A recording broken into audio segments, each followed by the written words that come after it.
여러분의 얼굴을 뵈니 하나님의 얼굴을 뵙는 것 같습니다.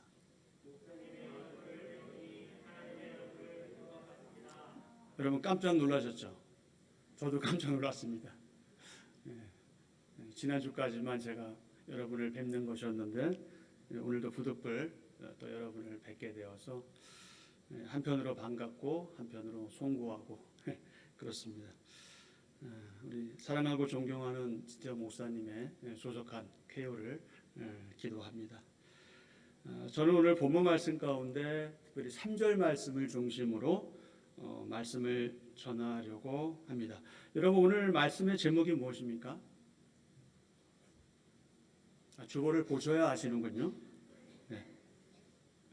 오늘 말씀의 제목이 데살로니가 교회 세 가지 덕과 감사의 이유들. 여기서 데살로니가를 빼고 여러분의 교회 이름을 집어넣어서 한번 해보실까요? 시작. 한비전원교회 세 가지 덕과 감사의 이유들. 예. 부모가 돼서 아이들 키우다 보면은 아이들에게 좀 부모 입장에서 잘해준 게 없어서 마음이 좀 무거울 때가 있죠. 좀 짠할 때가 있습니다. 마음이 막 먹먹하기도 하고요. 안타까운 심정일 때도 종종 있습니다. 하지만 그럼에도 아이들이 너무나 잘 자라준 것, 그것에 대해서 고맙고 또 대견한 마음, 또 한편으로 미안한 마음이 이 교차하는 그런 경험을 우리가 하기도 하죠. 바로 바울의 마음, 바울의 심정이 그러했습니다. 우리는 데살로니가 전서에서 이와 같은 그 바울의 부모로서의 마음을 발견할 수 있습니다. 어려운 시절에 예수님을 영접한 어린 지체들을 그냥 두고 그곳을 떠난 바울은 그들이 고난 중에 믿음을 잘 지켜낼 수 있을지, 또 그렇게 떠난 자신을 원망하지 않을지 그런 것에 대해서 좀 마음이 쓰였던 것이죠. 그래서 바울은 몇 번 데살로니가를 찾아가려고 했지만 번번이 실패하고 그 대신 사랑하는 믿음의 아들 동역자 디모데를 데살로니가 지역으로 보냅니다. 그 후에 디모데가 그곳에 다녀와서 들려진 소식에 대해서 이제 화답하고 있는 것, 이것이 바로 데살로니가 전서이죠. 그렇습니다. 본서는 바울이 2차 전도 여행 중에 주 52년경이죠. 그 고린도에서 기록한 서신 편지서, 이것이 데살로니가 전서입니다. 이 본서는 바울이 신약 성경 27권 가운데 무려 13권을 기록한 그 가운데 있는 내용이죠. 여러분 그 바울이 가장 먼저 기록한 서신서가 무엇인지 아십니까? 13권 중에 가장 먼저 기록한 서신서가 무엇일까요? 우린 되게 로마서로 알고 있는데 이 데살로니가 전서가 가장 먼저 쓴 서신으로 그렇게 알려져 있습니다. 바울이 2차 전도 여행을 할 때 동역자는 실라와 디모데 등이 있었습니다. 바울은 마게도냐의 빌립보 또 데살로니가와 베레아에서 사역한 후에 먼저 아덴을 거쳐서 아테네를 거쳐서 이 고린도로 내려옵니다. 왜냐하면 그 당시 복음을 전한다는 이유로 핍박을 받았기 때문에 그렇습니다. 그 사이에 실라와 디모데는 데살로니가 지역에 남아 있는 중입니다. 3장 1절 2절입니다. 이러므로 우리가 참다 못하여 우리만 아덴에 머물기를 좋게 생각하고 우리 형제 곧 그리스도의 복음을 전하는 하나님의 일꾼인 디모데를 보내노니 이는 너희를 굳건하게 하고 너희 믿음에 대하여 위로함으로. 그리고 바울이 고린도 지역의 신앙 공동체인 이 교회를 개척하는 중에 실라와 디모데가 데살로니가 교회 소식을 가지고 바울에게로 오지요. 3장 6절입니다. 지금은 디모데가 너희에게로부터 와서 너희 믿음과 사랑의 기쁜 소식을 우리에게 전하고 또 너희가 항상 우리를 잘 생각하여 우리가 너희를 간절히 보고자 함과 같이 너희도 우리를 간절히 보고자 한다 하니. 바울이 이 소식을 듣고 써서 보낸 편지가 뭐라고요? 데살로니가 전서 그리고 후서. 데살로니가는 바울이 유럽에 가서 두 번째로 교회를 설립한 도시입니다. 이에 대해서는 사도행전 17장 1절 이하에 잘 나타나 있습니다. 바울은 이 데살로니가 교회에 대해서 남다른 관심을 가지고 있었습니다. 물론 바울은 이후에도 자신이 개척한 교회에 대해서 많은 관심을 가지고 있었지요. 바울은 디모데를 통해서 데살로니가 교회가 바른 믿음의 터전 위에 굳게 서서 아주 아름다운 생활을 하고 있다, 이런 소식을 전해 들었습니다. 이러한 소식을 전해 들은 바울, 기분 나빴겠습니까? 아니죠. 기분이 좋았겠죠. 기분이 좋았습니다. 그리고 마음이 편안해졌겠죠. 안심하는 마음이 있었고요. 그리고 기쁜 마음으로 이 본서, 이 편지를 기록해서 데살로니가 교회에 보냈죠. 데살로니가 교회는 정치적으로나 종교적으로 그 당시에 탄압을 받은 교회입니다. 그렇지만 이 교회는 사람들로부터 오히려 칭찬받는 믿음의 공동체로 그렇게 성장하고 성숙해 갔습니다. 그들은 특히 세 가지의 중요한 덕을 갖추고 있었고 바울이 그들에게 대해서 감사하는 마음을 가지게 했습니다. 저는 오늘 하나님께서 극진히 사랑하시는 한빛 전원교회 여러분 늘 그러했듯이 여러분이 지금까지 그렇게 살아오셨듯이 데살로니가 교회처럼 계속해서 주님 오시는 그날까지 이 세 가지의 덕이 있는 아름답고 복된 교회 되기를 소원하고 기대합니다. 자, 그러면 데살로니가 교회의 세 가지 덕과 감사의 이유들이 무엇입니까? 본문 3절에 잘 기록되어 있습니다. 자, 1장 3절 다 같이 자, 시작.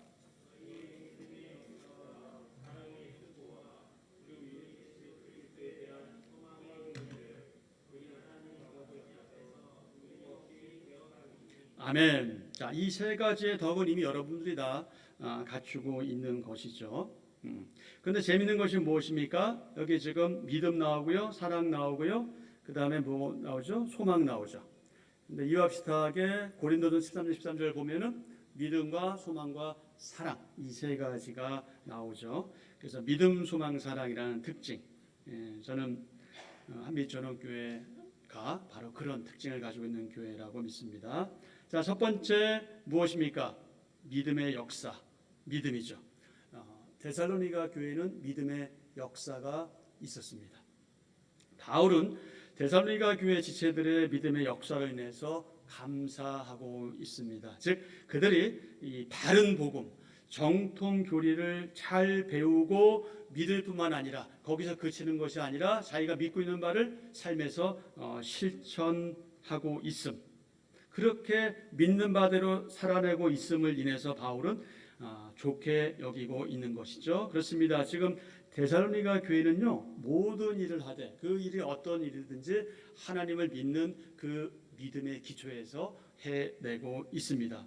여러분, 믿음이 무엇인지는 이미 잘 아시죠? 히브리서 11장에 의하면 믿음은 바라는 것들이 실제로 이루어지는 것이고 동시에 볼 수 없는 것들을 바라보는 것이다. 우리는 이미 알고 있죠. 그런데 사실 어떤 면에서 믿음이라는 것은 매우 추상적일 수 있습니다. 맹목적일 수 있고요. 그리고 더 나아가서 정상적이지 않아 보일 수도 있습니다. 왜 그렇습니까? 이 믿음이라는 것은 사람의 생각이나 상식이나 이성을 훨씬 초월하는 그 무엇이기 때문에 그렇습니다. 게다가 요즘 같은 시대에 돈만 있으면 뭐 사는 세상인데 일반적으로 말하는 신, 우리가 믿는 하나님, 그 존재가 뭐가 필요하겠습니까?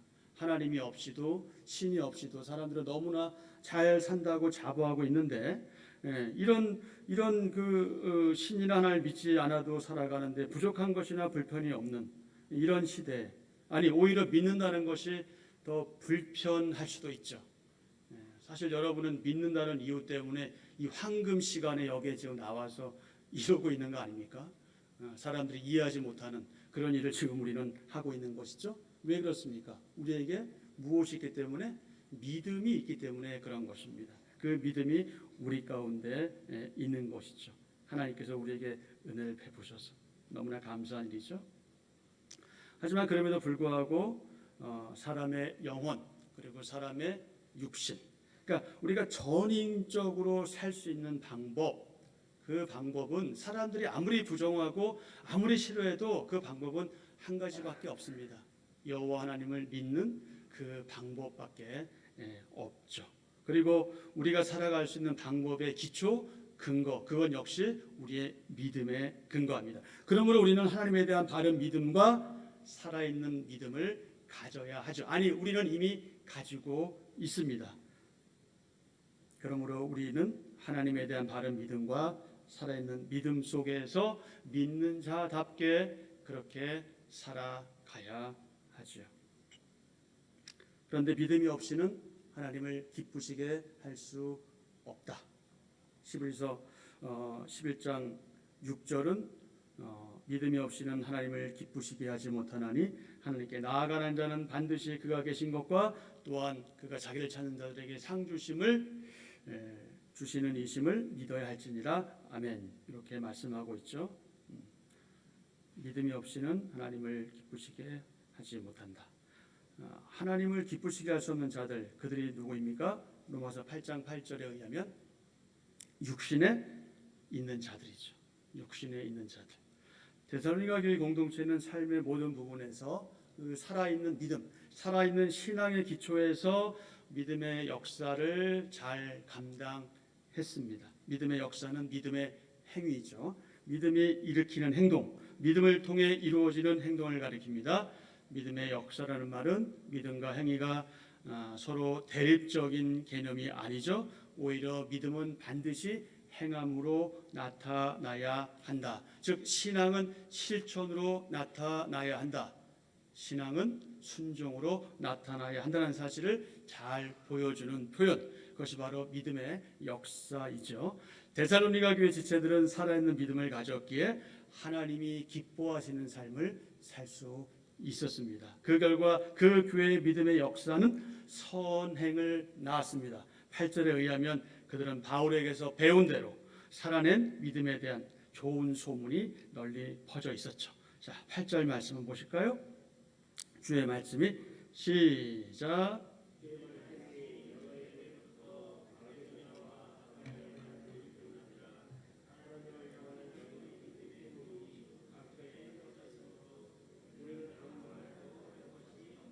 아멘. 자, 지금 여러분에게 적용하면 경기도와 의정부, 그리고 지금 이 지역이 어느 지역이죠? 밀락 지구. 그리고 좀 더 좁게 하면은 무슨 동이라고 하나요? 무슨 동인가요? 뭐 어떻게? 용암이라고 쓰는 것 같던데? 용민동?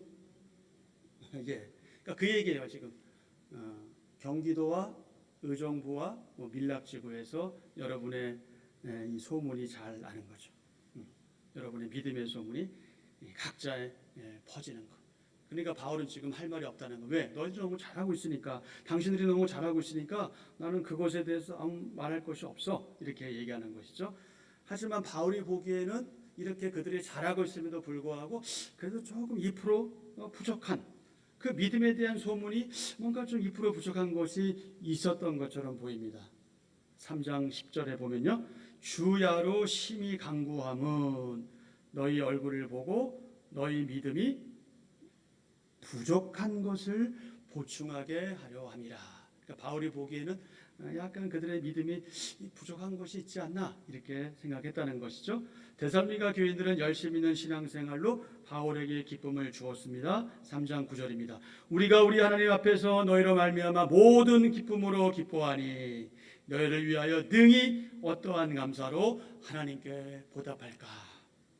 하지만 그럼에도 불구하고 그들은 크게 두 가지 면에서 부족한 신앙 상태에 머물러 있었던 것 같습니다. 4장 11절 12절 그리고 5장 14절 등에 의하면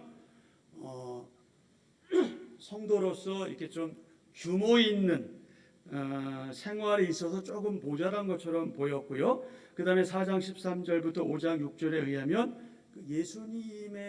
예수님께서 재림하실 것에 대한 그 지식, 이해, 그런 것들이 좀 결여되어 있는 것처럼 그렇게 보입니다. 그래서 이들에겐 그 소문에 비해서 믿음에 대한 부족한 면이 있어서 바울의 생각에는 좀 더 보완이 필요하고 강화가 필요하다, 이렇게 여겼던 것 같습니다. 그런데 재미있게도 그런 그들이 궁핍과 환난 중에 있는 그 바울의 그 선교팀에게 적절한 위로를 주었다. 무슨 얘기입니까? 지금 자기들도 힘든데 복음을 전하는 바울을 비롯한 사도들에게, 제자들에게 위로를 주었다. 그들에게 도움을 주었다. 이제 이런 의미가 있는 것이죠. 3장 7절입니다. 이러므로 형제들아, 우리가 모든 궁핍과 환난 가운데서 너희 믿음으로 말미암아 너희에게 무엇을 받았노라? 위로를 받았노라. 아멘. 하나님께서 사랑하시는 한빛 전환교회 지체 여러분, 오늘 여러분도 믿음의 역사와 믿음의 행위를 실천함으로 선행의 열매를 맺어야 하지 않겠습니까? 두 번째, 소망입니다. 데살로니가 교회는 주님이신 예수 그리스도에 대한 소망에 무엇이 있었다? 인내가 있었다. 예수 그리스도 오직 그분 한 분에 대한 데살로니가 교회 지체들의 그 소망은 현실적인 고난을 이기는 인내로 나타났습니다. 지금 그들은 어려움에 처해 있습니다. 곤란합니다. 힘듭니다. 그렇지만 그들은 예수님으로 인해서 인내하고 있다는 그런 말입니다. 여러분, 소망이 무엇입니까? 소망이 무엇인지 여러분은 이미 잘 알고 계시죠? 소망은 희망 또 비전, 비슷한 말이긴 하지만 좀 더 차이가 있습니다. 약간의 차이가 있는데 소망이나 희망의 비전이나 공통적인 의미는 무엇입니까? 미래에 대해서 가지는 어떤 기대감, 이것이 소망, 희망, 비전이죠. 여러분, 인내는 무엇입니까? 인내는 말 그대로 인내, 참는 것이죠. 참아내는 겁니다. 그래서 기다리는 겁니다. 여기서 소망의 인내라는 말은 주님께서 주시는 소망, 또 주님께서 다시 오심에 대한 소망, 그분의 재림에 대한 소망, 바라고 기다린, 이것은 곧 환난과 핍박이 지금 있지만 우리가 살아가는 게 너무나 힘들지만 참고 견디면서 주님께서 재림하실 것에 대한 소망을 굳게 잡고 있다. 바로 그런 의미입니다. 소망의 인내. 그렇습니다. 그들은 미래에 주실 그 놀라운 상급을 바라보면서 그 상급이 어떠한 형태일지 우리는 알 수 없습니다. 그것이 문자 그대로 상급일지 무엇일지 우리는 알 수 없지만, 그러나 사실 그 상급이라는 것은 우리가 어떤 상을 받는 의미보다는 우리가 그분 앞에 있다는 그 자체가 바로 이미 상을 받은 것이죠. 어쨌든 그 상급을 바라보면서 현재 고난을 거뜬히 이겨내고 있었다. 누가? 데살로니가 교회 지체들이. 근데 그들은 교회가 시작되는 초기부터 어려움을 겪었습니다. 예수 그리스도를 믿는 그 믿음 때문에 처음부터 그들은 어려움을 겪었습니다. 복음을 대적하는 유대인들이 데살로니가 지역의 주민들의 도움을 받아서 그곳의 그리스도인들을 막 잡아서 매질하고 감옥에 가두기도 했죠. 자, 1장 6절 7절 한번 볼까요? 1장 6절 7절 또, 자, 시작. 또 너희는 많은 환난 가운데서 성령의 기쁨으로 말씀을 받아 우리와 주를 본받는 자가 되었으니, 그러므로 너희와 마게도냐와 아가야에 있는 모든 믿는 자의 본이 되었느니라. 아멘. 많은 환난 가운데 있지만 성령의 기쁨으로 말씀을 받았다.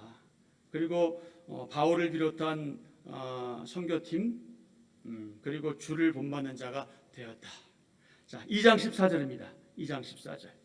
형제들아, 여기서 형제들아 그런다고 우리 자매님들은 기분 나빠하지 마세요. 다 포함된 표현입니다. 형제들아, 시작. 형제들아, 너희가 그리스도 예수 안에서 유대에 있는 하나님의 교회들을 본받은 자 되었으니 그들이 유대인들에게 고난을 받음과 같이 너희도 너희 동족에게 동일한 고난을 받았느니라. 아멘.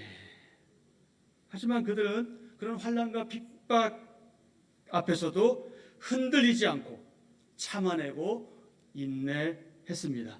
3장 3절입니다. 아무도 이 여러 환난 중에 흔들리지 않게 하려 함이라. 우리가 이것을 위하여 세움 받은 줄을 너희가 친히 알리라. 아멘. 무엇이 그들로 하여금, 도대체 무엇이 그들로 하여금 환난과 핍박을 이겨내고 극복할 수 있었습니까? 그 비결이 무엇입니까? 그 비결은 주님이 재림하시면 자기들이 어떻게 될 거라고요? 부활할 것이다. 주님께서 재림하시면 그들이 자신들이 부활할 것이다. 그 부활 소망이 바로 비결이었습니다. 다른 데 있는 것이 아니라 바로 그곳에 있었습니다. 이에 대해서는 4장 13절부터 18절에 잘 기록되어 있습니다. 그렇습니다. 주님에 대한 소망, 그것은 어려움을, 환난을, 핍박을, 고난을 이겨내게 하는 동력이 되지요. 주님의 재림에 대한 소망, 죽은 자들의 부활은 박해 가운데서도 낙심하지 않고, 사실 낙심할 상황이거든요. 예수님 믿는 것 때문에 여러분, 우리가 물리적인 핍박을 받을 때 우리가 어떻게 낙심하지 않겠어요?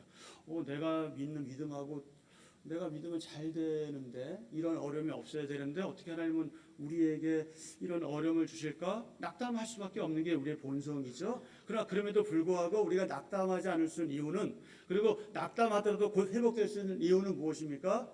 바로 우리 주님의 재림, 그리고 우리 부활 소망, 바로 거기에 있다. 그리고 부활 소망 플러스 무엇에 있습니까? 우리의 영생에 있다. 여러분, 우리는 여기서만 살다가 그렇게 끝나는 사람들이 아니죠. 그런 존재가 아니죠. 그래서 우리는 이중 국적을 살고 있는 겁니다. 하나님 나라와 지금 이 땅, 우리는 이중 국적을 가지고 사는 사람들인데, 여기서도 최선을 다하는 삶을 살다가 우리가 주님 오시기 전에 죽든지 또는 주님 오실 때 우리가 죽든지 어떤 상태든지 간에 우리는 부활의 소망과 영생의 소망을 가지고 이 땅을 살아간다. 그래서 바로 그 소망이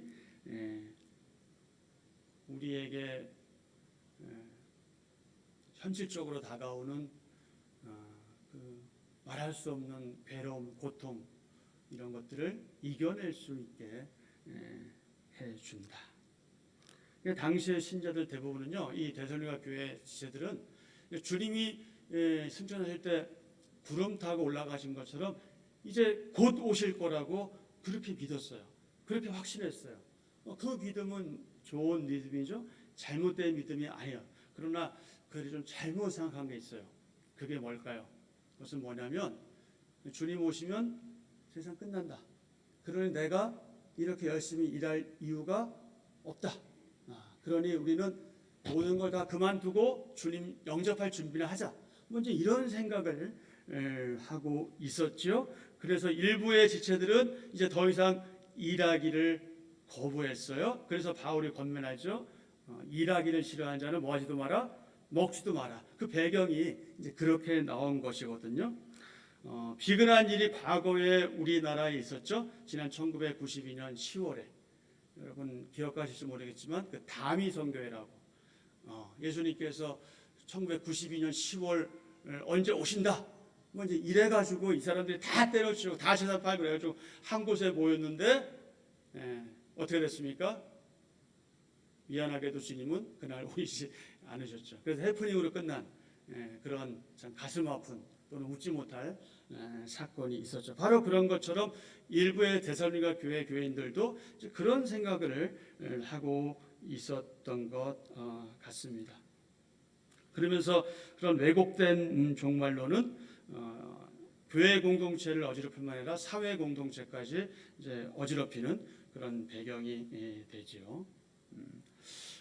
여러분들이 다 말씀을 안 하셔서 그렇지, 여러분도 하나님을 믿는 이 일에 있어서, 여러분이 신앙을 지키는 일에 있어서 참 많은 어려움들이 있을 겁니다. 이런저런 어려움들이 있을 겁니다. 근데 사실 재미있는 것은요, 하나님을 믿는다고 해서 다 어려움이 있진 않아요. 그런데 하나님을 제대로 믿어보려고 할 때 어려움이 있습니다. 그래서 여러분 기분 나빠하지 마시고요. 혹시 여러분 가운데 어려움이 없다 그러면요, 한번 생각해 보실 필요도 있어요. 왜 내게 그런 어려움이 없을까? 혹시 내가 하나님을 제대로 믿어보려고 애씀과 수고와 땀과 눈물을 흘리지 않는가라고 생각해 보셔야 됩니다. 왜냐하면 그 공식과 거의 같아요. 하나님을 하나님으로 바르게 믿고 바르게 이해하고 바르게 섬기는 사람들에게는 어떤 형태로든지 어려움이 올 수밖에 없기 때문에 그렇습니다. 그것은 성경에서 계속해서 우리에게 말씀해주고 있는 내용이죠. 여러분에게 어떤 어려움이 있을지라도 그럼에도 불구하고 여러분 우리는 모두 공통적으로 주님의 재림을 소망하며 그렇게 하루하루 열심히 최선을 다해서 이 땅에서 살아가고 있습니다. 그래서 우리는 무엇을 할 수 있다? 인내할 수 있다. 기다릴 수 있다. 참을 수 있다. 히브리서 11장에 나오는 모든 믿음의 조상들은요, 다 그런 사람들이었어요. 메시아가 곧 올 것이다. 기다렸지만 오시지 않았잖아요. 그래도 오실 것이다. 계속 그 믿음으로 기다리고 인내하고 참다가 그렇게 다 죽어간 것이죠. 본향으로 미리미리 그렇게 올라간 것이죠. 인내할 수 있습니다. 참고 견디며 기다릴 수 있습니다. 우리 주님의 재림은 확실하고 저와 여러분에게는 부활과 영생의 소망이 있기 때문에 그렇습니다. 저는 이것을 바라봅니다. 여러분도 그러시죠? 그러실 줄 압니다. 그러므로 하나님께서 사랑하시는 한비전원교회 지체 여러분, 이미 우리 가운데 임했지만 아직은 완전하게 임하지 않은 하나님 나라에서 우리가 살고 있음을 확신하면서 소망의 인내를 가져야 하겠다. 자, 마지막 세 번째입니다. 무엇입니까? 사랑입니다. 사랑. 데살로니가 교회는 사랑의 수고가 있었습니다.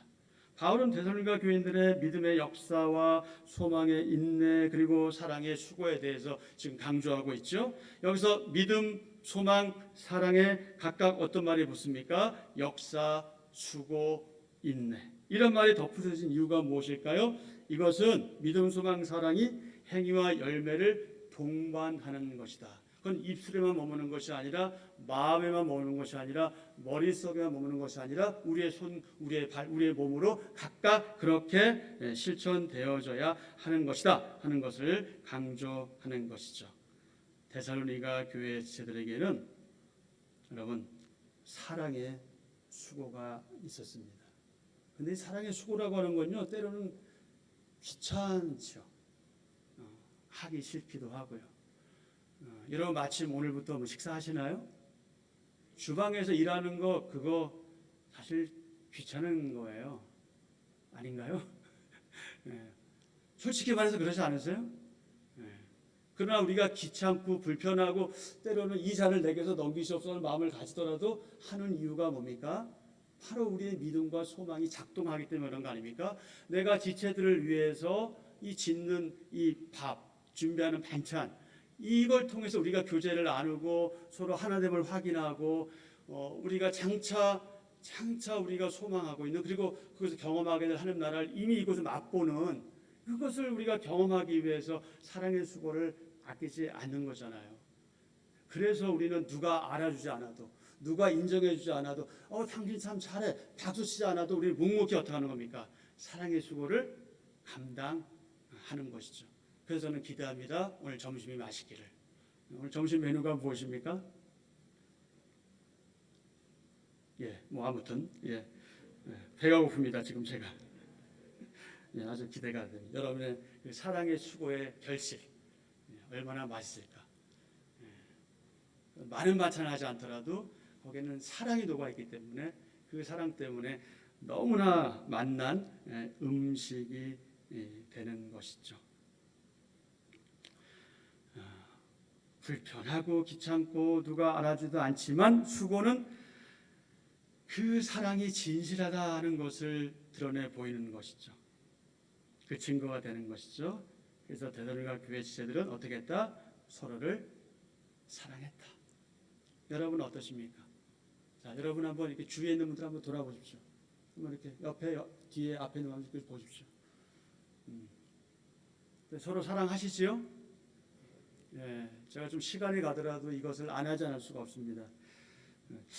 제가 청년 시절에 그 숭덕교회에 있을 때, 숭덕교회와 저는 대신교회인데요. 그때 학생부 연합선을 할 때 우리 지태영 목사님께서 그때 가르쳐 주신 건데 제가 여태까지 잘 기억하고 써먹고 있습니다. 네 가지인데요. 첫 번째 뭐냐면 난 당신을 사랑해. 난 널 사랑해. 여러분도 아실 겁니다. 난 널 사랑해. 자, 한번 두 분씩 한번 짝을 한번 지어보시겠어요? 약간 어색하고 낯설 수 있지만 자, 두 분씩 한번 짝을 지어보세요. 서로 마주 보세요. 두 분씩 좀. 자, 저를 바라보시면 시간은 계속 그냥 흘러갑니다. 두 분씩 마주 보세요. 예. 저를 보지 마시고 옆에 있는 분을 보세요. 눈을 보세요. 예. 눈을 보시고 이렇게 말씀하세요. 난 당신을 사랑해. 난 당신을 사랑해. 자, 두 번째. 난 널 믿어. 세 번째. 난 널 위해 기도해. 네 번째. 너는 주님 안에서 최고야. 그게 지태영 목사님이 가르쳐 주신 건데 제가 플러스 알파로 한 가지를 더 하는 거 아닙니까? 당신의 얼굴을 보니 하나님의 얼굴을 뵙는 것 같습니다. 당신의 얼굴을 뵈니 하나님의 얼굴을 뵙습니다. 여러분 서로 사랑하시죠? 예, 서로 사랑하신 줄을 압니다. 그들의 사랑의 수고는요, 하나님과 바울과 및 동역자들이 그들에게 베푼 사랑이 동기가 되고 동력이 되어서 그들도 데살로니가 교회 교인들도 서로 사랑을 실천한 것이죠. 1장 4절 하나님의 사랑하심을 받은 형제들아. 3장 12절 또 주께서 우리가 너희를 사랑함과 같이 너희도 피차간에 서로 모든 사람에 대한 사랑이 더욱 많아 넘치게 하사. 아멘. 그렇습니다. 그 사랑이 그들로 하여금 서로를 위한 고된 수고와 불편을 감수하겠다. 기꺼이 감수하겠다. 자발적으로 감수하게 했다. 누가 알아주지 않아도, 목사님이 칭찬하지 않아도.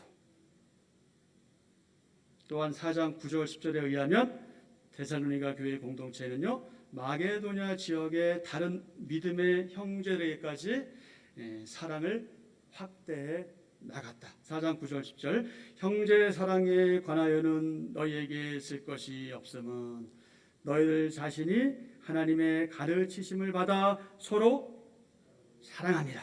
너희가 온 마게도냐 모든 형제에 대하여 과연 그것을 행하도다. 형제들아 고나오니 더욱 어떻게 하라고요? 그렇게 해라. 어떻게 해라? 그렇게 사랑해라. 여러분 사랑이 무엇입니까?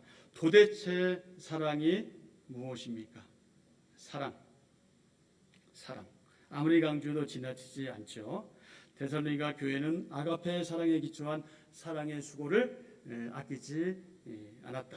그들은 사랑함으로, 사랑 때문에, 사랑으로 인해 모든 어려움과 괴로움을 당하고 있으면서도, 현실적으로 너무나 어려우면서도 기꺼이 뭐했다? 기꺼이 수고했다. 자신을 희생했다. 자신을 내어 놓았다. 자신을 주었다.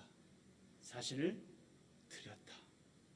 여러분이 그렇게 하신 것처럼 이미 데살로니가 교회 교인들이 그렇게 했다 하는 것이지. 그래서 그들에게는 자기를 희생하는 아름다운 모습이 있었다. 그래서 그 교회 공동체는 현실적으로, 현상적으로 어려움을 겪고 있어도 불구하고 늘 활기가 있고 기쁨이 있고 감사가 있고 감격이 있었다. 무엇 때문에? 돈이 많아서요? 교회 교인들이 많아서요? 아니죠. 서로 사랑하기 때문에, 서로 사랑함으로 인해서. 그래서 내 것을 내 것이라 하지 않고 기꺼이 형제에게 자매에게 나눌 수 있는 그런 풍성함이 있었다. 많이 가져서가 아니다. 야고보 1장 27절 여러분 잘 아시죠? 참된 경건이 무엇이냐? 참된 경건에 대해서 말씀합니다. 요즘에는 그것을 경건이란 말보다 영성이라는 표현을 하는데요. 사실 그 영성이란 표현은 성경에 없는 표현입니다. 그것은 좀 로마 가톨릭적인 용어이고요. 아직 정확하게 규명된 용어는 아니고 그럼에도 불구하고 영성이란 말을 좀 많이 쓰죠. 근데 저는 경건이란 말을 즐겨 쓰는데 그럼 참된 경건이 뭐냐? 야고보는요 2가지를 강조합니다. 첫째가 뭐냐? 환난 날에 어떤 때? 환난 날에 고아와 가부를 돌보는 거죠. 환난과 핍박을 받고 있어요. 그럼 나도 어려울 거 아니에요? 그런데 어떻게 하라고요? 나보다 더 어려운 사람을 돕는 것이죠.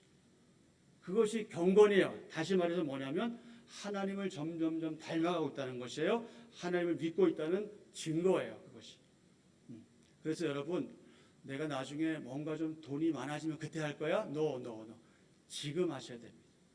지금. 그래야 나중에 할 수 있어요. 지금 못하면 그때 하기 쉽지 않습니다. 여러분 10만 원 벌 때 10,000원 11조 그것도 뭐 갈등 생기긴 하지만 좀 쉬워요. 100만 원에서 10만 원도 좀 갈등은 생기지만 그래도 괜찮아요. 1,000만 원 벌어서 100만 원 11조 하려면 아이고 가슴 떨리죠. 그래서 어려울 때부터 하셔야 되는 거죠. 무엇이든지 그래야 됩니다. 그리고 또 한 가지가 무엇입니까? 또 한 가지가 고아와 과부를 돌보고요. 또 한 가지는 세속에서 이 세속에 살아가면서 자기를 지키는 것이에요. 자기를 지키는. 그래서 저는 그렇게 생각합니다.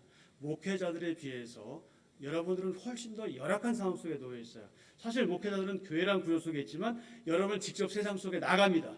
거기서 살아내셔야 돼요. 그 세상이 얼마나 힘들어요. 하루하루 살아니까. 근데 거기서 어떻게 해야 된다고요? 자기를 지켜내야 된다는 거예요.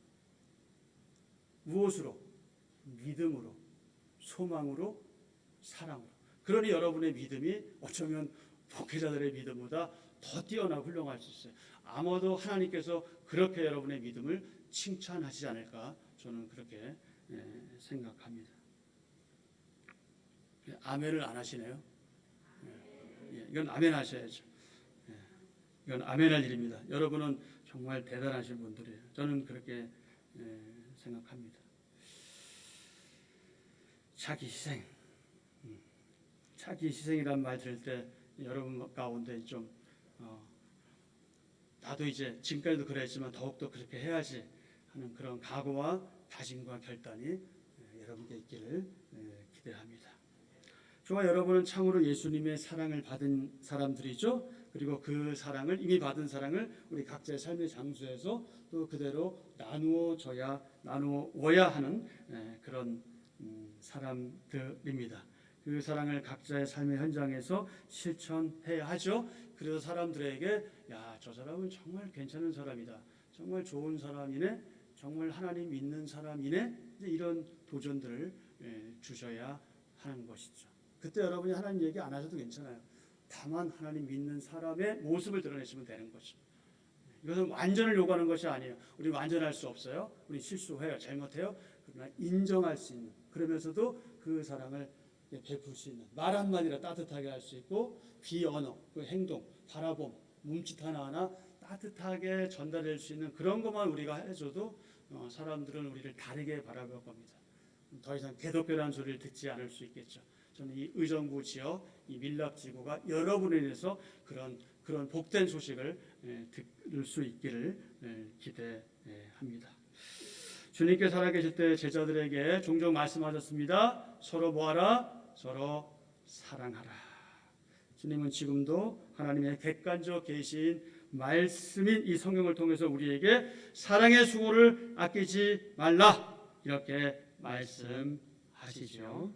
그렇다면 여러분 그 놀라운 주님의 사랑과 은혜를 받은 저와 여러분, 우리는 그리스도인이요 성도인데 저와 여러분은 이 코로나19라는 팬데믹 시대에 어떻게 살아야 합니까? 당연히 사랑의 수고를 아끼지 않아야 하겠죠. 희생과 섬김의 수고를 해야 하겠죠. 자, 이제 말씀을 맺겠습니다. 데살로니가 교회는 3가지의 덕을 가지고 있었습니다. 첫 번째가 무엇이었습니까? 믿음의 역사. 두 번째, 소망의 인내. 세 번째, 사랑의 수고. 이런 덕을 갖춘 모험적인 교회였습니다. 그들은 시련이 있었고요, 환난을 몸소 겪고 있음에도 불구하고 하나님의 은혜를 경험했고요. 그 힘으로 주님의 능력과 성령님의 감동하심으로 복음을 받아들이고 또 복음을 전했죠. 그 결과 그들은 마게도냐 아가야에 있는 신자들에게 모본이 되었고 그곳에 주님의 복음이 전해지는 놀라운 일이 있게 되었죠. 그리고 그들의 믿음이 모든 장소에 소문이 나서 그들의 큰 믿음은 수많은 사람들에게 칭찬을 받게 되었습니다. 그렇다면 오늘 하나님께서 사랑하시는 한빛전원교회 지체인 여러분은 어떠해야 할까요? 주님의 원색적인 이 선명한 복음을 전하며 사람들에게 여러분의 믿음에 대한 소문이 좋게 나야 하지 않겠습니까?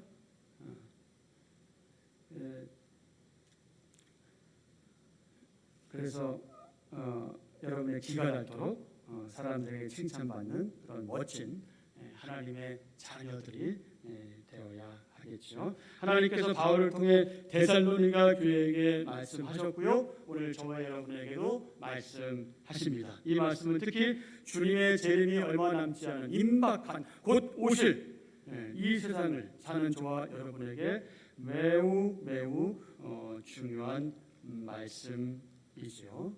하나님의 복음은 큰 능력과 확신으로 사람들을 변화시킵니다. 성장시킵니다. 성숙하게 합니다. 그러므로 오늘 우리는 복음 말씀을 통해서 세 가지 복음에 대한 확신을 다시 한번 가지게 됩니다. 첫째, 믿음, 소망, 사랑의 열매를 맺는 복음. 둘째, 고난을 이기게 하는 능력과 성령님과 큰 확신의 복음. 세 번째, 주님의 재림을 기다리며 사는 그리고 기다리게 하는 그 하나님 아들의 복음, 바로 이것입니다. 하나님께서 너무 사랑하시는 한빛전원교회 지체 여러분, 데살로니가 교회는 비록 부족한 점이 있었지만 바울에게 많은 사랑과 칭찬을 받았습니다. 이 교회는 목회자인 바울에게 또 역시 칭찬을 받았죠. 그리고 오늘 한빛전원교회 지태영 목사님의 자랑, 바울의 자랑, 지 목사님의 자랑이요 자부심이었습니다. 그래서 그 교회는 책망보다는 칭찬이, 지적질보다는 불평보다는 감사가 많은 그런 교회였다. 데살로니가 교회는 복음이 그들 속에서 능력으로 역사하여 열매를 맺었고 그들이 당면한 고난을 이겨낼 수 있게 했다. 또한 장차 곧 오실 예수님을 사모하고 기대하면서 당시에 그들은 그들과 함께 하시는 임마누엘 하나님, 그분을 잘 섬기며 사는 모범적인 교회였다. 저는 오늘 한빛전원교회 지체인 여러분도 하나님의 이 복음을 통해서 큰 능력과 확신 가운데 점점점 변화되고 성장하고 성숙해져 가기를 기대하고 축복합니다. 또 데살로니가 교회처럼 믿음의 역사와 사랑의 수고와 소망의 인내가 있는 복된 한빛전원교회 모든 지체되기를 간절히 소원하고 기대하고 축복합니다. 아멘. 자, 이제 마지막으로 제가 기도의 마음을 담아서 쉬운 성경으로 말씀을 읽고 말씀을 마치겠습니다. 데살로니가전서 3장 12절 13절입니다. 쉬운 성경. 여러분이 찾아서서 비교하셔서 보여줬습니다. 주님께서 여러분의 사랑을 풍성하게 하고 넘치게 하셔서 우리가 여러분을 사랑하듯 서로 사랑하기를 기도합니다. 그리고 믿음 안에서 여러분의 마음이 강해지기를 기도합니다. 그러면 우리 주 예수님께서 주님의 거룩한 백성들과 함께 다시 오시는 날 여러분은 아버지 하나님 앞에서 거룩하고 흠 없이 서게 될 겁니다. 아멘. 5장 23절입니다. 평안의 하나님께서 여러분을 깨끗하게 하셔서 하나님께 속한 자로 지켜주시며 여러분의 온 몸, 즉 영과 혼과 육신 모두를 우리 주 예수 그리스도께서 오실 그날까지 아무 흠 없이 지켜주시기를 기도합니다. 아멘.